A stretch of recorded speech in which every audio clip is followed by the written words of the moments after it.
Hello दोस्तों, नमस्ते। मैं दीपक कुमार स्वागत करता हूं आपके अपने यूट्यूब चैनल गुरुकुल पॉइंट में। आज दोस्तों हम लोग समझने वाले हैं सामान्य हिंदी में मुहावरे और लोकोक्तियां।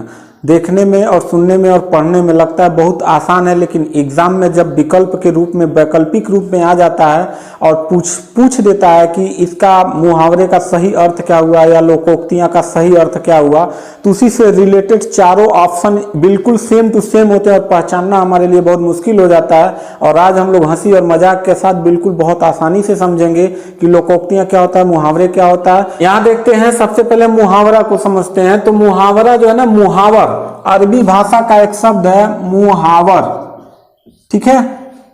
इससे बना है कौन सा, मुहावरा, और उर्दू में इसे मुहाविरा कहा जाता है, ठीक है, जिसका अर्थ होता है अभ्यास या बातचीत करना।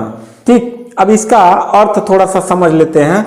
ऐसा वाक्यांश, अब देखिए ये वाक्यांश दिया, याद रखिएगा जब मुहावरा के बारे में कह दे। वाक्यांश मतलब होता है वाक्य के में कोई एक इसका अंश रहेगा, पूरा वाक्य नहीं रहेगा, याद रखिएगा। अभी एग्जांपल देंगे तो आपको समझ में आ जाएगा। वाक्यांश मतलब कोई वाक्य, सेंटेंस लिखा जाएगा, उसी में मुहावरा का प्रयोग कर लिया जाएगा, ठीक है। जो सामान्य अर्थ को बोध न कराकर किसी विलक्षण मतलब कुछ यूनिक प्रतीत कराए। यूनिक मतलब कुछ, मतलब बोलने के बाद लगे आहा, मतलब कुछ अच्छा बोल रहा है, ठीक है। कुछ विलक्षण अर्थ का प्रतीत कराए तो उसे हम क्या कहते हैं, मुहावरा कहते हैं, ठीक है। दूसरा चीज देखेंगे, लोकोक्तियां। लोकोक्ति शब्द का दो शब्दों से मिलकर बना है, लोक धन उक्ति। यहां दोनों शब्दों से मिलकर बना है, जिसका अर्थ होता है लोक में यानी संसार में बोली जाने वाली प्रचलित उक्ति या कथन को हम क्या कहते हैं, लोकोक्तियां कहते हैं। लोकोक्तियां अपने आप में पूरा वाक्य हैं, जबकि मुहावरा वाक्यांश होता है। अभी मैंने ऊपर समझाया कि लोकोक्तियां जो होती हैं वो पूरा अपने वाक्य में क्या है, वाक्य हैं, वाक्यांश नहीं है, वाक्य हैं, ठीक। और जबकि मुहावरा क्या होता है, वाक्यांश होता है। किसी वाक्य में एक छोटा सा अंश पड़ जाता है जो उसके अर्थ में विशेषता प्रकट ला देता है। और ये लोकोक्तियां मुहावरे क्या करते हैं, किसी भी मतलब राइटर के लिए लोकोक्तियां और मुहावरे उसके वाक्यांश में सुंदरता ला देते हैं, उसके अर्थ में और समझने में और बोलने में सुंदरता पैदा कर देते हैं, ठीक है। यहाँ देखिए, लोकोक्तियां और मुहावरे और लोकोक्तियां में कुछ अंतर जो होते हैं वो आप समझ लीजिए। यहाँ मुहावरे कहता है, मुहावरे वस्तुतः शब्दों के लाक्षणिक प्रयोग होते हैं। लाक्षणिक प्रयोग होते हैं जैसे आंखें बिछाना, यानी थोड़ा सा लक्षण दिखाएगा, ठीक है। यानी आंखें बिछाना क्या हो जाएगा, प्रतीक्षा करना। जैसे श्री कृष्ण के लिए गोपियां क्या करती थी, आंखें बिछा के क्या करती थी, प्रतीक्षा करती थी।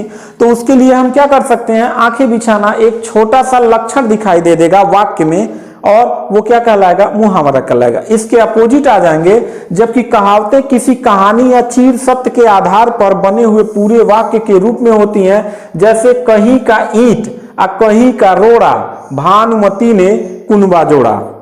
देखिए बड़ा मजेदार है ये टॉपिक, ठीक है। कह रहा है कि ये पूरा अपने आप में क्या होता है, वाक्यांश होता है। देखिए यहां से लेके यहां तक पूरा क्या है, वाक्यांश है।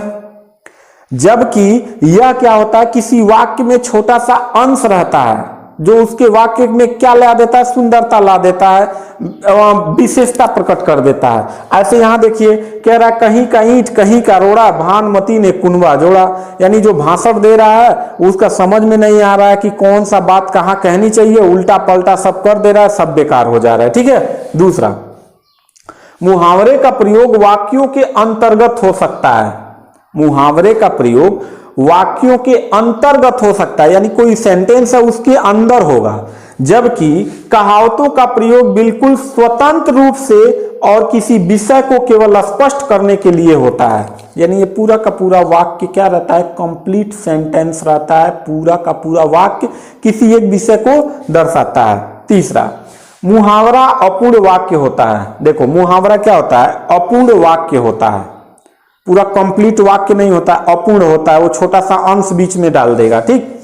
जैसे दांत तोड़ना, क्या तोड़ना, दांत तोड़ना। अब दांत तोड़ने का मतलब ये थोड़ा हथौड़ी ले पूरा दांत तोड़ डालिए, ये एक मुहावरा बोला जाता है। दांत तोड़ना मतलब क्या होता है, असमर्थ कर देना। यहाँ देखिए अभी एक वाक्य है, राणा प्रताप की सेना ने मुगल सेना के दांत तोड़ दिए। दांत तोड़ देना मतलब क्या? अब मुगल सेना का वो सब बैठ के हथौड़ी दांत थोड़े तोड़े थे। दांत तोड़ना का मतलब देखिए वाक्य में विशेषता प्रकट हो गई। दांत तोड़ना मतलब क्या? असमर्थ कर दिया लड़ाई करने के लिए। यानी कि मुगलों की सेना ने राणा प्रताप की सेना से इतना भयंकर युद्ध हुआ और राणा प्रताप की सेना ने मुगल सेना को इतनी भयंकर मार मारा कि उनके दांत तोड़ दिए। दांत तोड़ना मतलब अब वह युद्ध करने में असमर्थ हैं। समझ में आया? वाक्य में क्या आ गया? चमत्कार आ गया, वाक्य में कुछ विशेषता आ गई। ठीक इसके अपोजिट लोकोक्तियां पूर्ण वाक्य होती हैं। लोकोक्तियां क्या होती हैं? पूर्ण वाक्य होती हैं। अब जैसे नाम बड़े दर्शन छोटे, नाम बड़े दर्शन छोटे, अर्थात गुण से अधिक प्रशंसा।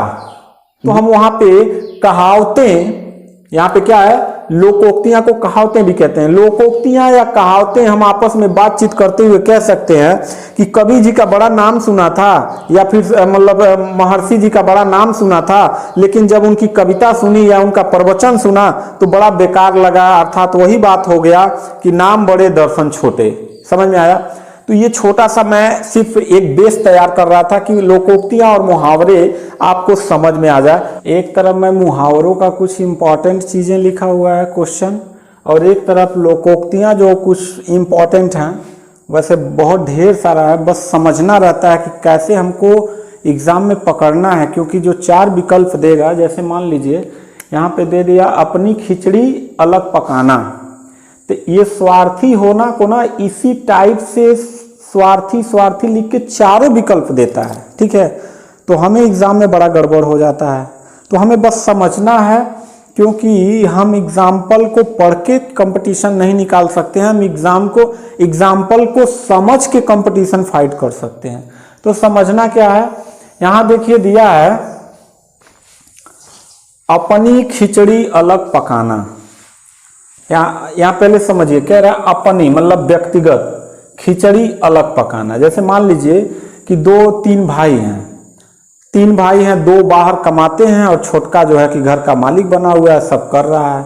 दोनों भाई बेचारे कमा कमा के पैसा भेज रहे हैं, और जब वो सब घर आते हैं तो पता चलता है, छोटका कहता है कब हम अलग बनाएंगे खाएंगे। तो वो सेल्फिश हो गया ना। देखिए हुआ कि नहीं हुआ? अर्थात कि मान लीजिए अब वो दोनों बेचारे कमाए, 10 साल तक कमा के इसको दिया, छोटको हुआ सब पैसा अपने पास रखा, और जब सब आए तो पता चला कुछ काम करना है, पैसा दो, तो कह रहे नहीं हम अलग बनाएंगे खाएंगे, तो झगड़ा होने लगता है। ठीक, तो वो अपनी खिचड़ी अलग पकाना मतलब सेल्फिश होना, यानी स्वार्थी होना। समझ में आई बात? चलिए अगला कर रहा है आंखों का कांटा होना। अरे भैया आपके आँखिया जो है उसमें कांटा कोई धंसाएगा तो क्या करेंगे? उस कांटवा से प्यार मोहब्बत करेंगे? नहीं करेंगे। तो क्या होगा? वो कांटा आपके लिए क्या होगा? शत्रु के समान होगा। यहाँ पे आंखों का कांटा होना, कांटा से मतलब नहीं है, ये वाक्य में कुछ डाल के उसकी विशेषता को अलग तरीके से बताना चाहता है कोई भी, मतलब जैसे लिखने वाला राइटर हुआ, तो उसने कह दिया आंख का कांटा होना, यानी क्या? शत्रु होना। ठीक है, अगला है अंगूठी का नगीना। भैया देखो, जो अंगूठी पहनते होंगे वो देखते होंगे कि अंगूठी का नगीना, नगीना मतलब जो अंगूठी में नग लगा रहता है वो हमेशा हाथ में ही रहता है। रहता नहीं रहता है, वो कभी अलग नहीं होता है। वो तो जब निकाल के आप रखते हैं तब अलग होता है, तो हमेशा आपके साथ ही रहता है। अर्थात क्या? सदा साथ रहने वाला। इसीलिए हमारे यहाँ परंपरा में अब शादी विवाह होता है तो लड़का लड़की एक दूसरे को रिंग पहनाते हैं। ठीक है, जिसको सगाई बोला जाता है ना, रिंग पहनाते हैं कि यानी अब हम तुम्हारे हो गए और तुम हमारे हो गए हैं। तो ये तो सदिया वाले कर लिए, बिना सदिया वाले जो रहते हैं वो सब भी रिंग पहनाते हैं। सदिया पहले में रिंग पहना देंगे, वो लड़कियां बॉयफ्रेंडवा गर्लफ्रेंडवा पहना देगा, गर्लफ्रेंडवा बॉयफ्रेंडवा पहना देगा। तो सदा साथ रहने वाला को हम क्या बोल सकते हैं? अंगूठी में नगीना। समझ में? ये हंसी मजाक है, इसको सीरियसली ना लीजिएगा। चलिए आसमान टूट पड़ना। तो भैया देखो, आसमान टूट पड़ना मतलब क्या? बहुत बड़ी खुशी हो जाएगा? नहीं होगा। आसमान टूट के गिर रहा है तो क्या होगा? मतलब ये हो जाएगा अत्यधिक संकट पड़ना। ठीक, तो इस तरीके से हम समझेंगे कि आसमान टूट पड़ना। अब यहाँ पे यही चीज जो है ना 4 टाइप से लिखेगा, मतलब लगेगा चारों सही है, अब वहाँ हम कंफ्यूज हो जाते हैं, तो 2 से 3 प्रश्न इस टाइप के आते हैं, वहाँ गड़बड़ हो जाता है। तो आसमान टूट पड़ना मतलब क्या? अत्यधिक संकट पड़ना। अगला, अंधे की लकड़ी। अब भैया देखो, जो अंधा व्यक्ति है उसका लकड़ी क्या होता है? लकड़ी मतलब लाठी, अंधे की लाठी लकड़ी बोल सकते हैं। तो इसको हम क्या बोलेंगे? एक ही सहारा। जैसे मान लीजिए कि श्रवण के माता पिता थे, श्रवण कुमार के माता पिता, तो श्रवण कुमार वो दोनों अंधे थे, तो उनका एक सहारा क्या था? श्रवण ही था ना। तो एकमात्र सहारा, यानी आपका केवल एक ही सहारा जो होता है उसके लिए हम प्रयोग करते हैं क्या? अंधे की लकड़ी। आंख का काजल चुराना। अब देखो, आंख जो होता है इसका काजल चुराएंगे यहां से, तो पता नहीं चल जाएगा? चल जाएगा ना। तो इसका मतलब आंख से काजल चुराने से मतलब नहीं है, इसका भाव कुछ अलग है, अर्थात सामने ही देखते देखते उड़ा देना, यानी एकदम सुपर स्पेशलिस्ट चोर जो आपके सामने ही आपका सफाया कर दे सामान का, ऐसा चोर। ठीक है। आप एक मूवी आई थी ना, धूम 2 या धूम 3 था, जिसमें ऋतिक रोशन जो है कि वो क्या बोलते हैं, हीरा लेके भाग जाता है आंख के सामने, तो उसके लिए हम क्या प्रयोग कर सकते हैं? आंख से काजल चुराना, अर्थात कि सामने ही देखते देखते उड़ा देना। ठीक है। ऐसे बहुत सारे दोस्त होते हैं, ठीक है, जो आपके सामने ही मतलब आपका सफाया कर देते हैं, खास करके वो, समझ में आया? चलिए, आंख का काजल जिसको समझते थे, आपका दोस्तों उड़ा ले जाता है। ठीक है। आगे, आंख पथरा जाना। अरे भैया, आंख का क्या पथरा जाएगा? आंखिया पत्थर हो जाएगा? नहीं, पत्थर नहीं होगा, आंखें पथरा गई, मतलब इसकी विशेषता का भाव कुछ और हो जाएगा। यानी कि ये सेंटेंस में जब वाक्य में थोड़ा सा डाल दिया जाएगा तो वाक्य का सौंदर्य क्या हो जाएगा? बढ़ जाएगा। आंखें पथरा जाना, देखो पथरा जाना मतलब पत्थर बन जाना, मतलब क्या कि मतलब गहरे शोक में होना। गहरा शोक मतलब समझते हैं ना? अचानक आपसे कह दिया जाए कि मतलब आपका बहुत करीबी आदमी मर गया, या फिर मतलब कुछ और ऐसी घटना घट गई, तो अचानक मतलब आदमी शून्य हो जाता है, आंखें, उसी को बोलते पथरा जाना, अत्यधिक गहरे शोक में होना। ठीक है। यानी इंसान को जब बहुत गहरा चोट लगता है ना, तो वो रोना, हंसना, खाना, पीना सब बंद कर देता है। ठीक है। आंखें पथरा जाना, खास करके 18 साल की उम्र होने के पहले और बाद में बहुत भयानक होता है सबको, हैं।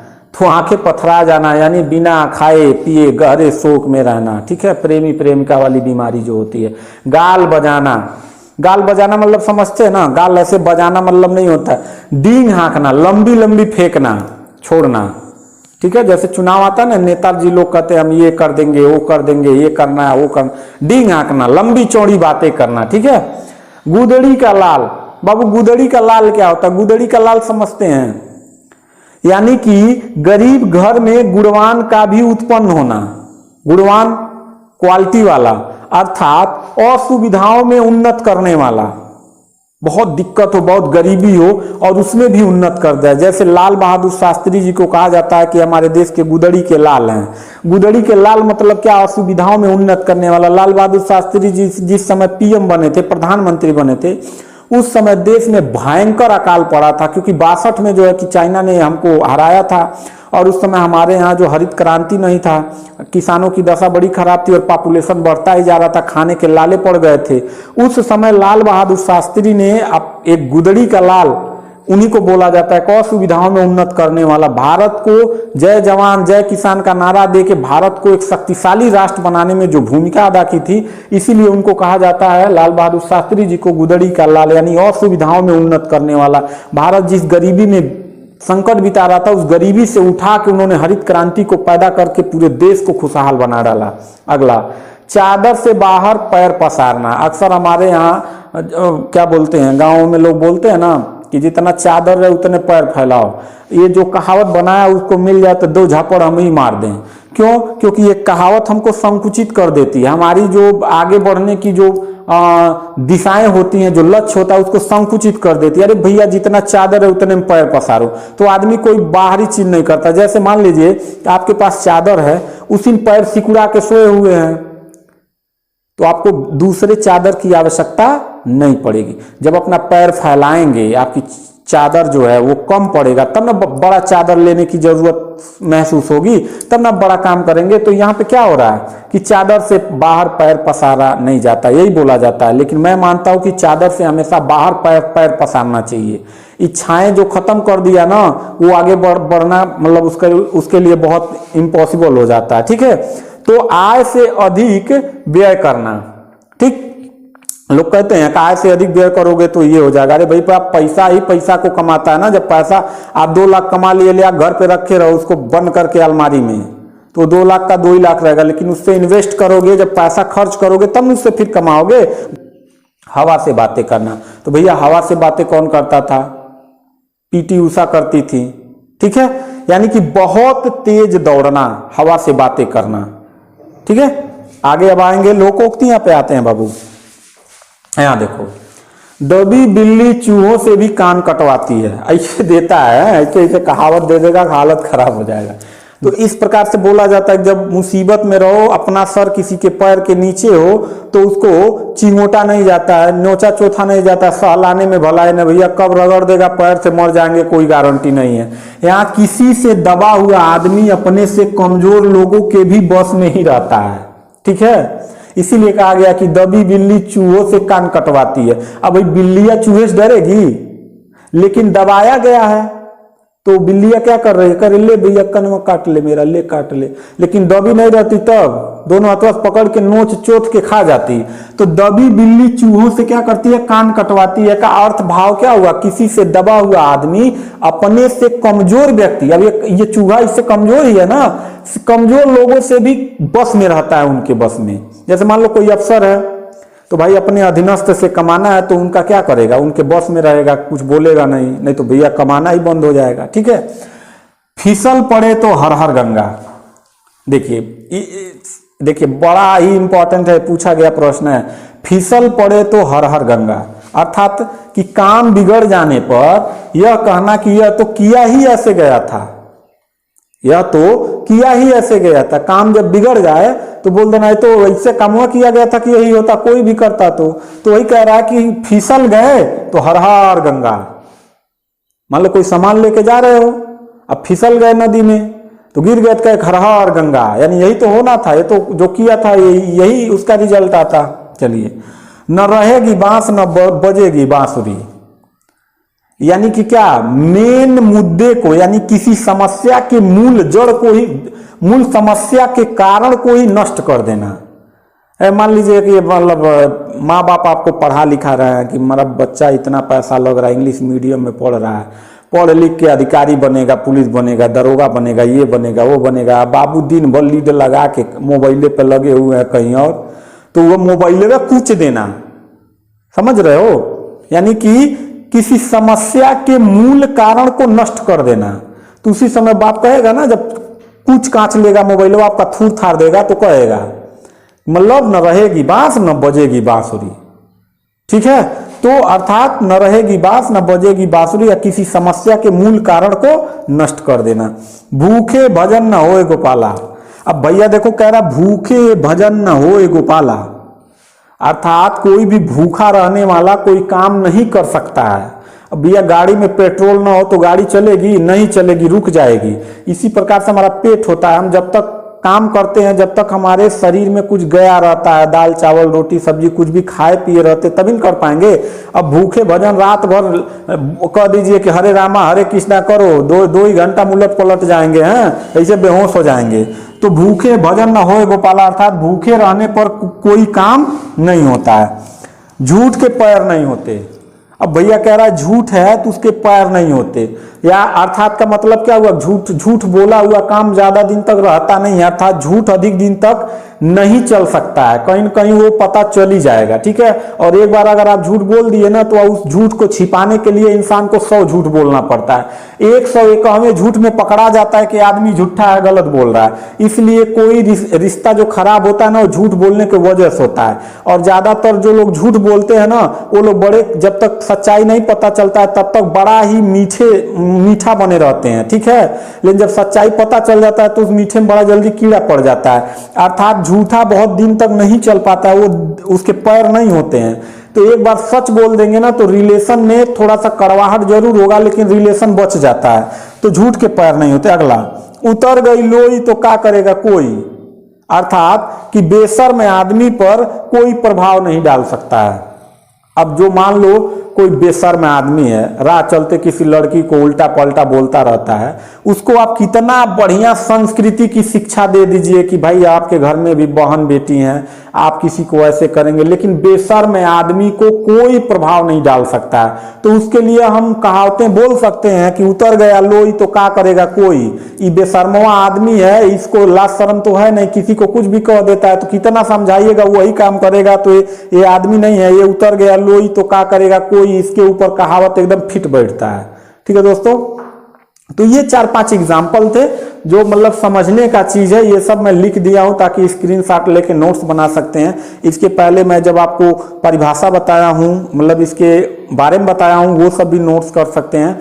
और भी हिंदी का चीज देखना चाहते हैं, प्लेलिस्ट में जाइए, चैप्टर वाइज हिंदी है, बहुत सारा टॉपिक पे, बहुत सारे विषय पे वहां पढ़ाया जा रहा है। तो उम्मीद करता हूँ वीडियो आपको अच्छा लगा होगा। इसका एक पार्ट और लेके आऊंगा, वहां से भी देख सकते हैं। तो मिलते हैं नेक्स्ट वीडियो में।